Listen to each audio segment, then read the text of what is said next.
notation here. Let's look at see how I gotta make it clear a little bit. This is not necessarily a right triangle. We're just talking about any triangle. Okay?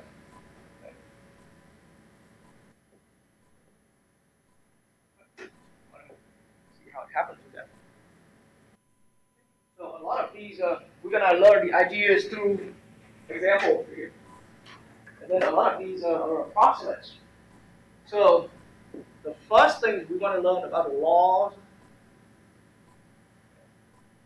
Actually, this is one law. It is the law of science. Okay. So let's look into example number 1 right here. And in the meanwhile, as I'm copying this down, go ahead and have your calculator ready.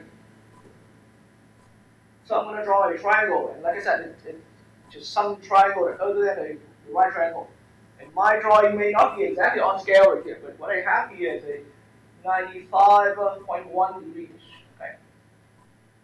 And then anyone would like to name this angle right here? Okay, I'll call it A, right?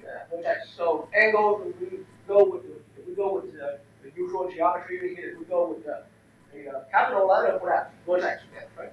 And the angle B is right here, and then the 5-degree angle, and then there's a 49.9. Yes. And then so in that way, so if the vertex capital A is here, then the side that's opposite from that, it's just a convention that we go with the same letter but lowercase. See what I mean? Okay.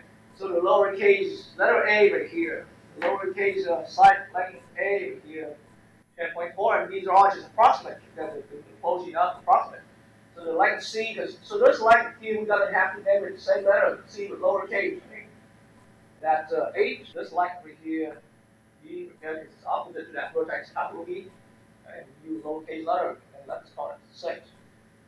So we've got the 3 different lengths right here. So how about let's look at part A right here. So these 3 angles at these 3 vertices, the angles are already having the measurement in the picture, right? So this is one part that everyone can help me out right here. So we want to, and so I designed this example right here, and you can really get yourself to work done with that. Okay, I don't have to need to wait for this example. So how about I want you to find the sine value of A, of the angle A, okay, and also calculate the sine value for the angle B, and calculate the sine value for angle C right there. And make sure you put your calculators in degrees again. Right? Then go ahead and do the calculation on these. 996, right? Okay. And make sure you just don't erase it out from your screen, okay? Just retain that there because we're going to come back and use that value later. So I'm writing it down right here, just 0.996. Okay, that could be a lot longer, right? Who got me for B, for sine of B? 0.574 and a lot longer, right? And once again, please don't delete that from your screen again. We're going to use that. All right, so who got for me the sine of C? 765, right? And a lot longer. Right. Once again, make sure to retain that value on your screen again. So part A is easy because this is nothing surprise, right? We got the 3 angles with the given measurement in degrees, of course, right? And I hope you guys really run your calculators in degrees again. Okay? And then so in that way, we calculated the sine value. I'm going to switch over to this board here. So you already got sine of A, so I want you to do this calculation. Sine of A over the little a. Okay, so that's some value. And then the sine of B value, can you go ahead and step forward to take that value that we have previously found in part A, right? Do sine of B, but over the length B right there. So remember, in our notation, capital is the angle, right? Capital letter is the angle, and the corresponding same letter, but lowercase, that's the length. Okay? Okay? And we got it all provided from the picture. And then sine of C right here, the angle C. Yes, you can go ahead and also do sine of C over the length, lowercase letter C right there. Okay, so you guys do your separate calculation right there. So sine of C over C, you got 0.0956, right? Okay, and here we can round to 4 decimals, right? So 0.0956. Okay, 0.958. It's slightly off by the 4th digit, right? Yeah. It's a 7, right? Okay, but it's still just slightly off right here, but see, what do you notice? Because like I said, we wrote down these values with and especially these angles right there, and then the length for A, they're already a little rounded version of that, right? But do you see some observation already after the three answers you guys have for me? So we came to, after this example, this is what the law of cosine, this is the law of sines is all about. See, the law of sines, and notice, we're talking about there's a plural here, right? See, three angles in a triangle, right? We've got three different sine values. So there's a one law of the three sine values that come together. So this is how I'm seeing it. Sine of some angle from your triangle divided by the length of the opposite side right now. Okay, that ratio will be exactly equal. So we already experienced that. It's just, of course, the calculation ran a little bit slightly off right there, but being a little bit off by the fourth decimal is not too much of a big deal with that, right? But now, in theory, this is what we saw here as a law of sines. Sine of A, the angle with label capital A right here, divided by the opposite corresponding length. It should be equals exactly sine of B over B, okay? And then that should also equal to that same ratio here. We're setting out sine of C, we're putting that over corresponding length C. That's how we found it. It's called the law of sines. Now let's investigate that in another example. I'm going to retain the exact same picture.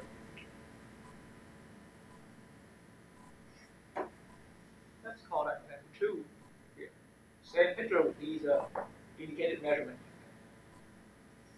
In example 2 here, my intention is to get you guys into looking at the law.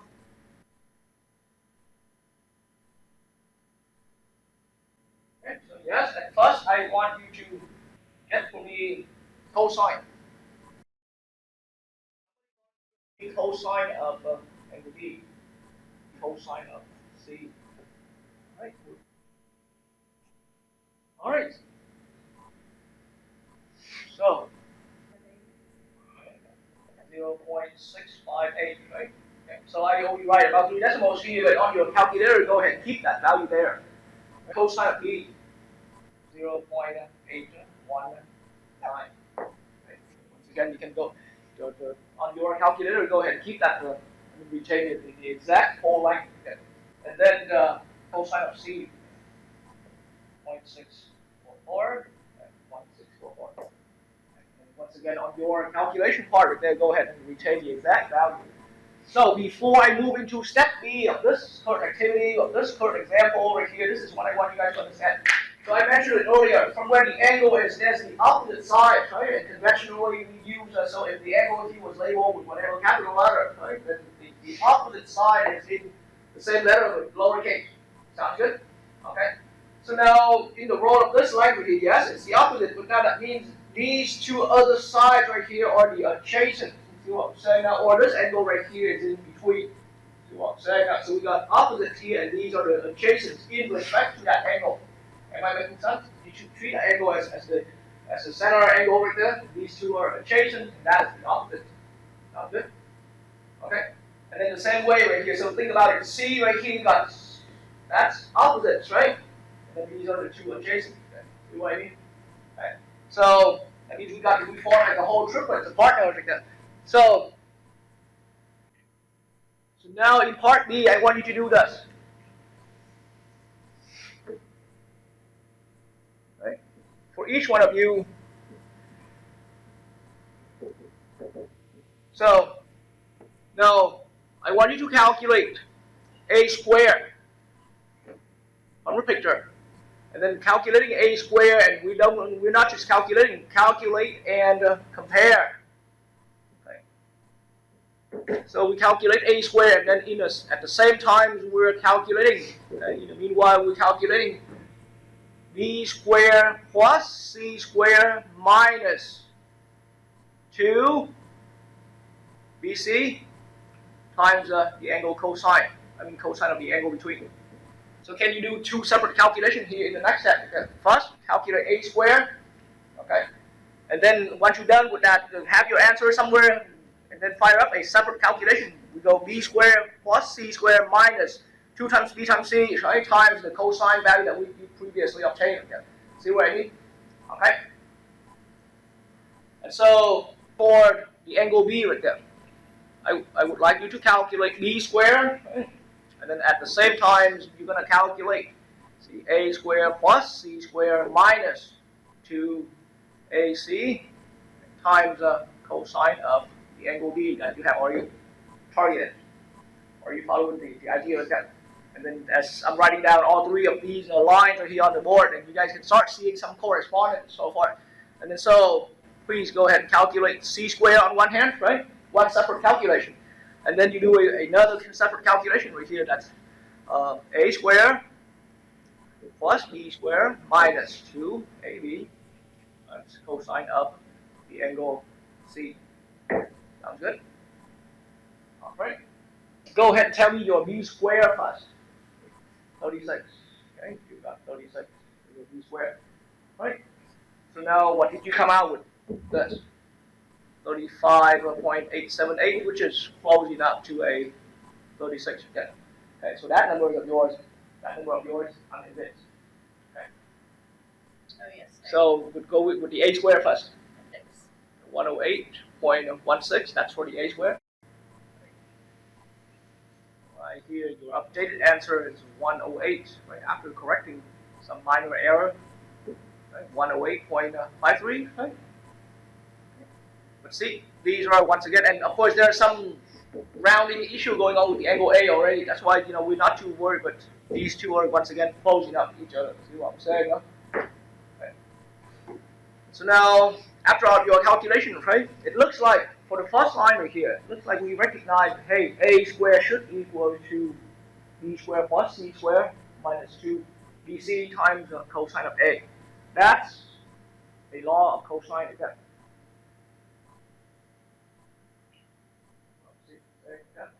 Okay, so that's the law of cosine of a. So the same way right here. So now cosine of b has a law. These two things that I asked you to calculate it, yes, they may come just a little bit fluctuated from each other, but in theory, it should be exact equal. So we're talking about b squared equals a squared plus c squared minus 2ac times the cosine of b. Right? And then the last result right here, yes, after confirming the answer, right, they have a relationship.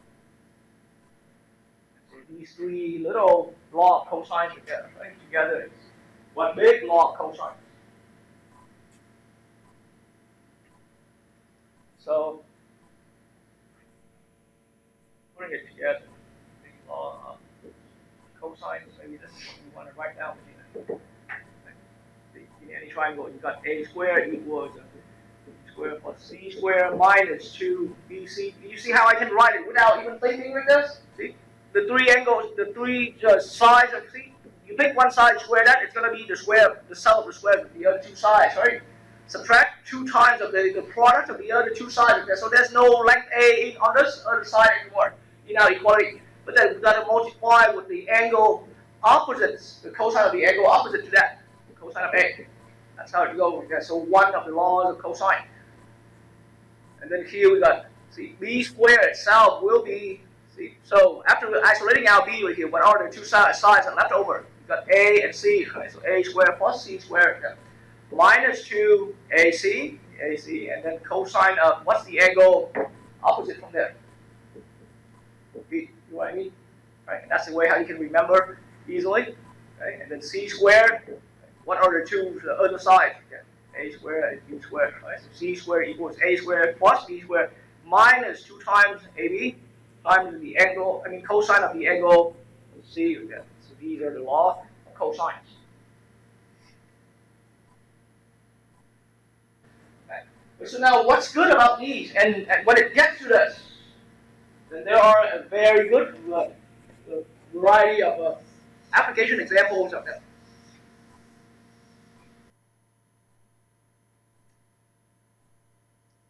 Have law of sines and law of cosines and stuff like that, right? Law of sines and law of cosines. So it's just about how do we make choice about which law will be working better here. So some problem can be Some problems we can use any one of the two laws, the law of sines or the law of cosine. Some problems can work both, right? And some problems, only one of the two laws work better. Okay. And so in this case, think about it. You see the law of cosines. Think about the law of cosines. The law of cosine. Anytime you're looking at an angle, you also need to know the length of the other two sides of the angle. See what I'm saying? No? Okay. And so, like say, if you're looking at C right here, this angle C, you know the angle, you know that length, but then you still have. Think about this cosine right here. C squared will equal to B squared plus A squared minus 2AB times cosine of C. Okay. But in this case right here, we still have C squared unknown, right? We got B squared is also unknown. A squared is going to give me 100 because A squared is a 10 squared, right? And then minus 2 times 10, okay, times the unknown B and times cosine of 30. So we're still having a lot of unknowns. So using a rule like this, it's not helping. We're still having two unknowns remaining that, right? So we won't be able to solve for that. And it's the same using any other law of cosine here. It's not going to help, right? And so we just turn our attention over to law of sines here. And what I'm showing here is sort of like the lowest level, so that we can, at the lowest level of experience, right? And then as you build your experience and you get more advanced into this, my way is not the only way for you to decide, but it's all about, we got to decide, along the law of sines and the law of cosines, which one works best for us here. So here, let's look at sine of A, for example. We have a value known, right? Sine of A over 10. This is a fixed value. You guys follow with me on that, okay? Because 10 is A. But then we learn from the law of sines that it should equal to sine of C being 30 degrees. Okay? I'm dividing that by the unknown length C with that 280. And then this angle A right here, A is 50 degrees. So we go from the knowns, and this relationship, even though the entire law of cosine, the entire law of sines, we got sine of B, right, over B, but this is completely unknown, but we have our right to extract out two expressions, right, from that equality, that overall two-sided equality, to set them equal. So we're going to purposely take this. Right? And then from utilizing that, we should be able now to calculate the value for C right here. So sine of 50 over 10 equals sine of 30 over C unknown. So I'm going to rearrange this equation right here, making it C will equal, right? I'm going to multiply these two diagonal sides here together. So it's 10 times sine of 30. And I'm dividing that by sine of 50. Now we can do an overall calculation to come up with the value for the length of C with them. 6.53. 6.53. Got the angle. You got the length. C. So you have found this down. C equals 6.53. Right. So let's move to the other board over here.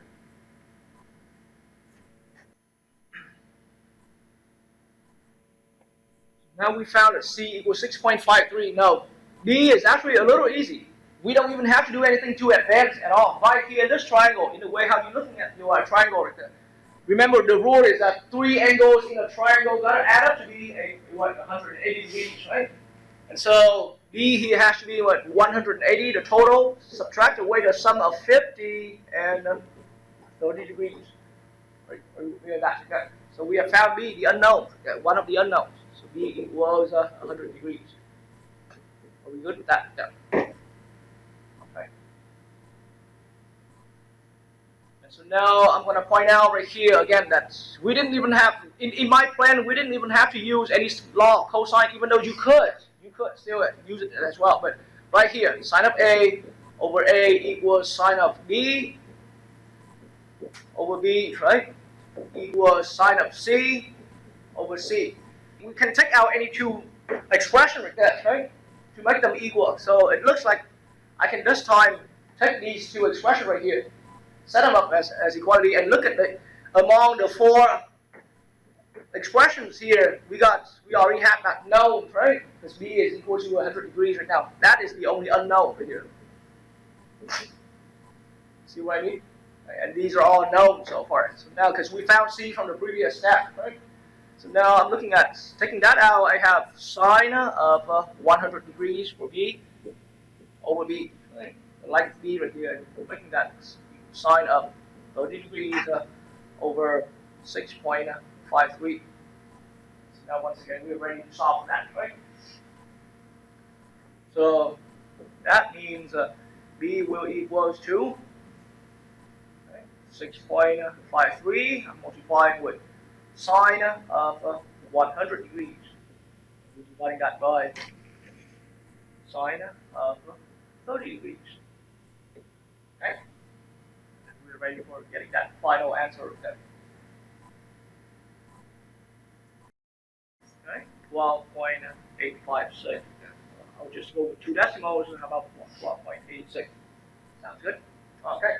Alright, so now from that, right then we can just fill it in. It's not asked to, we're not asked to exactly do that, but you know, we're finding these unknowns. So c equals 6.53, and we found it, right? And then b was 12.86, and we're filling that angle in with 100 degrees. So that's how we're done with that. And those that we have found, I'm going to label and ready. Distinguish where it was as given the information and where it was given the work that we found. And we entirely work with, we work with entirely just the law of sine for this problem, right? But it might, that's just my style of approaching it. The point is we just recognize whatever the tool is, the law of sine and the law of cosine is just now the tool that we use, or again we use triangle. Yeah. Sometimes you may even recognize a way to get the law of cosine to work for you. You go for it. See what I mean? Okay.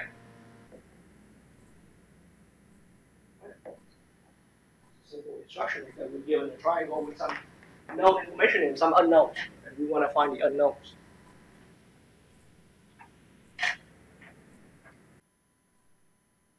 So think about it as far as explaining this work I'm about to write right here is just on scratch work right here. It helps us develop our skill, and then when you guys are comfortable enough, eventually when you build enough experience right here, you should be able to quickly decide what's the good the solution to handle this. But think about the law of sine here. If we apply the law of sine to this triangle, we got sine of theta, right? It's gonna have to be opposite to tan, so sine of theta over tan. That will equal to sine of the unknown. So theta is unknown, tan is a known length, so sine of theta over tan will equal to sine of phi, the angle phi right here. Okay? But over what? Over 12. Yeah. So and then that's also equal to sine of 30 degrees, okay, over x. See what I mean? Okay. So this, I'm talking about if we would use, right, if we use law of sine, if we went that way right here. So here's what's wrong with going with law of sine. Think about it. It's an equality with 3 expressions being all equal, right? So that means you can pick any of the 2. We can pick any of the 2 expressions here and make them equal. So I'm just going to quickly scratch around right here. And then I'm going to instantly erase them. If we pick these 2 right here, making them equal, we're having 2 unknowns, right? That's not possible for us to find out the value. See what I'm saying? No? Okay. And then the same way right here. What about we can take these 2 right here? Does it solve the problem? One equation, we still got 2 unknowns, right? So law of sine on this one right here particularly is not useful. So we're going to change plan. Okay. What about these 2? If we're setting them equal each other, does that work out?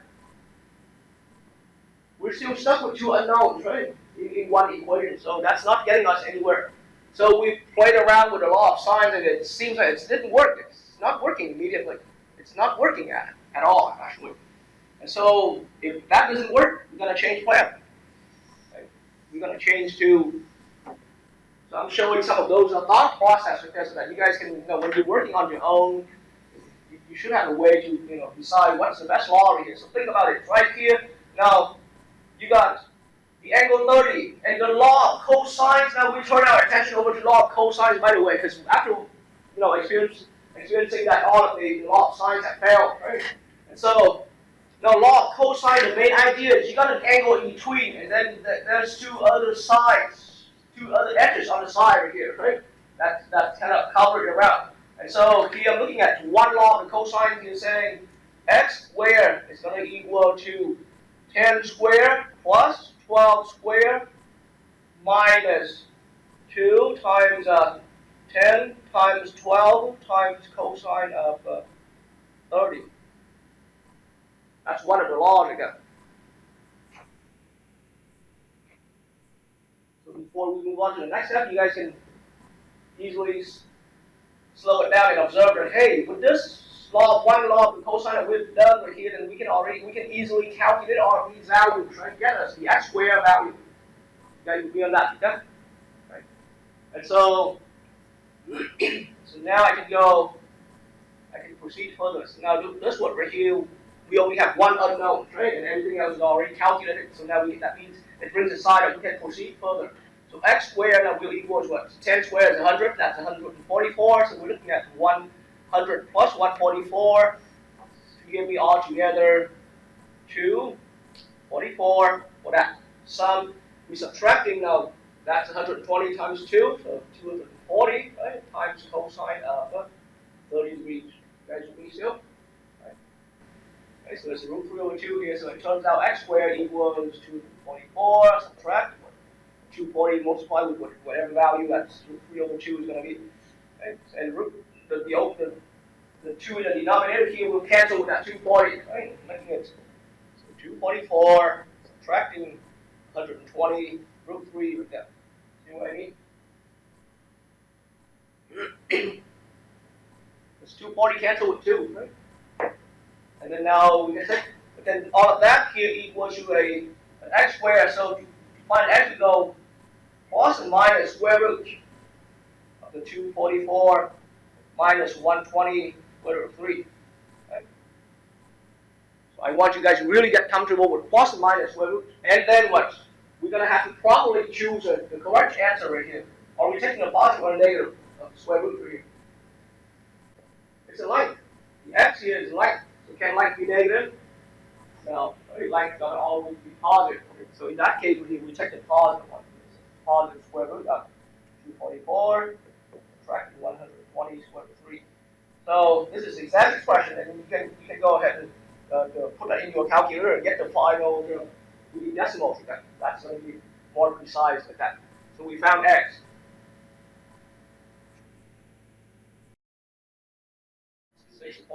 .0128, right? Yeah. I'll just go with 2 decimals. 6.01. So now we found x. Now I'm going to fill it in right here. Now work. X has been found. So now out of the 1, 2, and 3 unknowns, we have found x equals 6.01.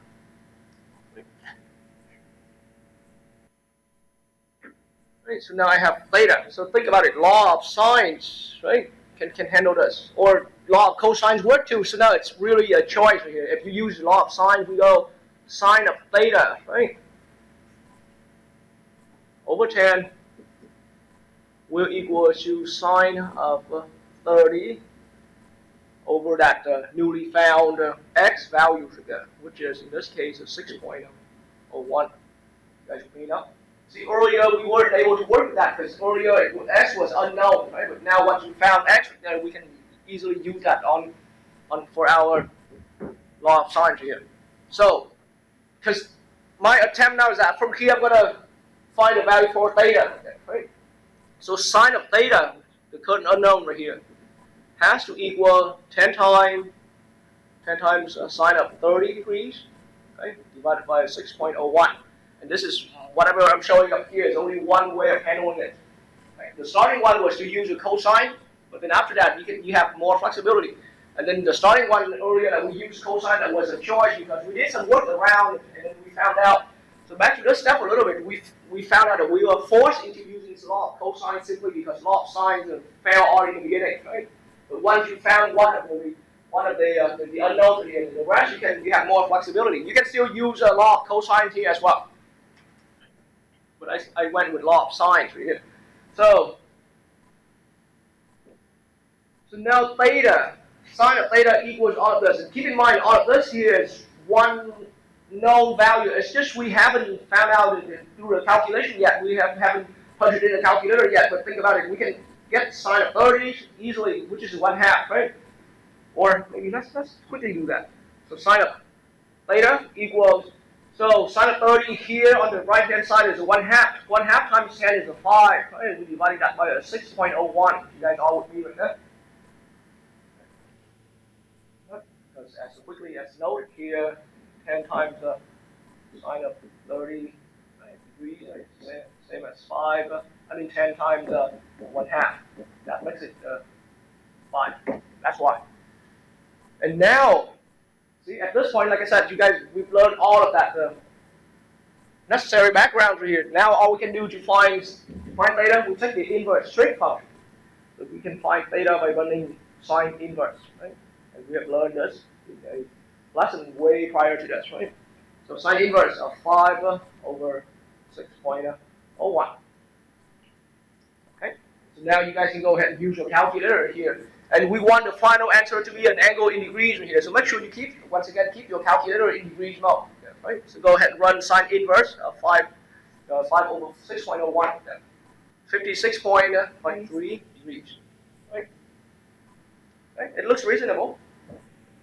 Now I'm going to go back to the other board and fill in the found information. So we found theta to be 56.3 degrees. And then when you get arriving at the last one right there, it's really simple. You got quite a few options. You got a lot of options here. And the easiest option is I'll just go with to find phi, the remaining unknowns. Theta. And then so phi here. Remember phi plus 56.3 plus the already known angle 30 degrees. All of these got to add up to be 180 degrees.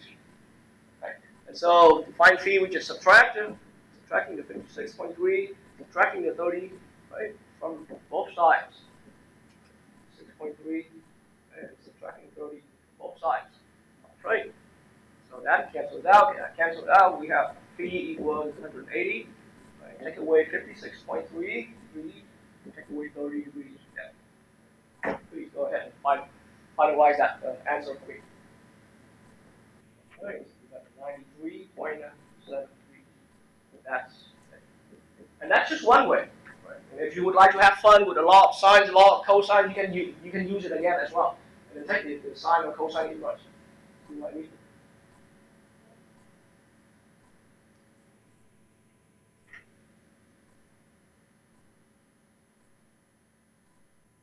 All right. So here we have another example over here. Go ahead and spend some time writing it down. And we only need to look for that angle alpha right there. The 3 sides available already. See, the angle in between these two edges, right? And the opposite from 20 right there. So,